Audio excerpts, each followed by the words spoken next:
Ay idol, pagwersa ta og Psalms 23:1.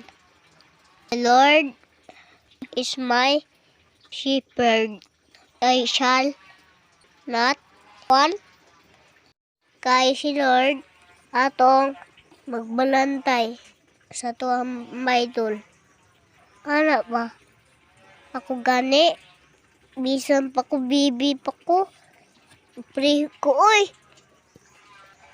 Para pirme, bantayan tani nako Lord. Bantayan ka ni Lord. Sa atong life, useless kung walay Ginoo idol. Mao nang permita magpaduol ka Lord. Di ba idol? Ano ba? Daghan pa ta ang verse. Daghan pa kaayo. Warang i-upload sa sunod sa video nako, idol. Hana ba? Salamat idol sa kuwang pandanaw video ninyo. Salamat idol. Bye-bye.